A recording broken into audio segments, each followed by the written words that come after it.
আসসালামু আলাইকুম। সঞ্চয়পত্র সম্পর্কিত প্রায়শ জিজ্ঞাসিত প্রশ্নটির উত্তর আজ পর্ব 7। আপনাদেরকে গত পর্বে আসলে একটি প্রশ্ন ভালোভাবে আপনাদেরকে বলা হয়নি, তাই প্রশ্নটা আবার রিপিট করি। সঞ্চয়পত্র কোথায় ভাঙানো এবং নগদায়ন করা যায়? আপনার মাথায় রাখবেন, আপনাদের সঞ্চয়পত্র ক্রয় করছেন এবং মেয়াদ যদি আপনাদের শেষ হয়ে যায় তাহলে অটোমেটিক্যালি ইএফটির মাধ্যমে কিন্তু আপনাদের ব্যাংক অ্যাকাউন্টে টাকাটা চলে আসবে। এবং আপনারা যদি মেয়াদ পূর্তির আগে যদি ভাঙাতে চান তাহলে যেখান থেকে সঞ্চয়পত্র ক্রয় করেছেন সেই অফিসে যাবেন এবং যাওয়ার আগে আপনারা কি নিয়ে যাবেন একটু দেখায় আপনাদেরকে। ক্রেতা নিজে উপস্থিত থাকতে হবে এবং আবেদনের সাথে তার 1 কপি পাসপোর্ট সাইজের ছবি, জাতীয় পরিচয়পত্রের ফটোকপি এবং আপনার সিস্টেম হতে সরবরাহকৃত সঞ্চয়পত্রের মূল কপি জমা দিতে হবে। মানে যখন আপনারা সঞ্চয়পত্র ক্রয় করছেন যে একটা সার্টিফিকেট আপনাদেরকে দিয়েছিল, সেই সার্টিফিকেটটা আপনাদের জমা দিতে হবে। চলুন পরের প্রশ্ন কি বলছে, সঞ্চয়পত্র স্থানান্তর করা যায় কিনা? হ্যাঁ, 3/2/2019 তারিখের পূর্বে ক্রয়কৃত সঞ্চয়পত্র ইস্যু অফিসে শাখাসমূহ রেজিস্ট্রেশন স্থানান্তর করা যায়। মানে একটু আবার খেয়াল করুন, এখানে বলছে যে এই তারিখের পূর্বে ক্রয়কৃত, মানে এই 19 তারিখের পূর্বে যদি কোনো সঞ্চয়পত্র আসলে আপনারা কিনে থাকেন তাহলে ইস্যু অফিসে শাখাসমূহ রেজিস্ট্রেশন স্থানান্তর করতে পারবেন। সঞ্চয়পত্র হারালে, চুরি হলে, পুড়ে গেলে, নষ্ট হলে কি করার?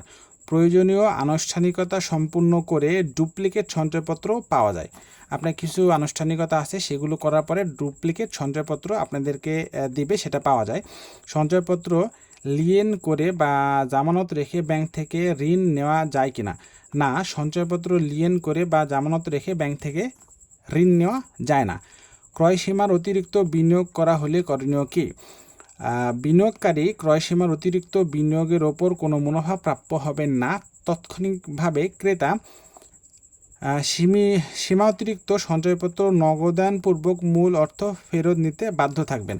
মানে আপনাদের যে সীমাটা দেওয়া আছে তার বেশি যদি আসলে আপনারা সঞ্চয়পত্র করেন তাহলে আপনাদেরকে কি করতে হবে, অতিরিক্ত টাকাটা, মূল টাকাটা আপনারা কোনো লাভ পাবেন না, মূল টাকাটা আপনাদেরকে ফেরত নিতে বাধ্য থাকবেন।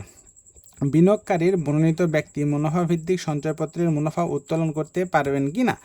মানে দেখুন, বলছে, আমার প্রশ্নটা একটু বুঝুন। বিনিয়োগকারীর মনোনীত ব্যক্তি মুনাফা ভিত্তিক সঞ্চয়পত্রের মুনাফা উত্তোলন করতে পারবেন কিনা? আপনি সঞ্চয়পত্র কিনছেন এবং আপনি চান যে অন্য একজন ব্যক্তিকে আপনি মনোনীত করলেন, তাকে আসলে মুনাফাটা দিবেন, পারবেন কিনা? চলুন কি বলছে দেখি।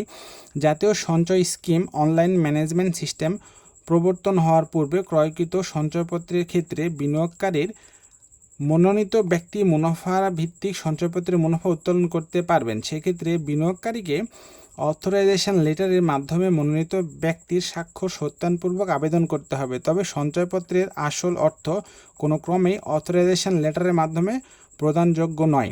জাতীয় সঞ্চয় স্কিম অনলাইন ম্যানেজমেন্ট সিস্টেম এ সঞ্চয়পত্রের মুনাফা ও মেয়াদপূর্তিতে আসল ইএফটি এর মাধ্যমে স্বয়ংক্রিয়ভাবে বিনিয়োগকারী হিসাবে জমা হয় বিধায় বিনিয়োগকারী বা তার মনোনীত ব্যক্তি সঞ্চয়পত্রের মুনাফা ও মেয়াদপূর্তিতে আসল উত্তোলনের জন্য ইস্যু অফিসে আসার প্রয়োজন নেই। মানে আপনাদেরকে বলে রেখে একটা জিনিস, যে আপনারা যদি মনে করেন আমি সঞ্চয়পত্রটা কিনলাম এবং এটার মুনাফাটা আমি আরেকজনকে দিব, আপনারা এটা অথরাইজেশন লেটারের মাধ্যমে করতে পারবেন। কিন্তু আসল যে টাকাটা, মেয়াদ শেষে যে টাকাটা, এটা কোনোভাবেই অথরাইজেশন লেটারের মাধ্যমে মনোনীত ব্যক্তিকে দিতে পারবেন না। এটা আপনাদের নিজের অ্যাকাউন্টে মেয়াদ শেষে নিজের অ্যাকাউন্টে ইএফটির মাধ্যমে চলে আসবে। ধন্যবাদ। আসসালামু আলাইকুম।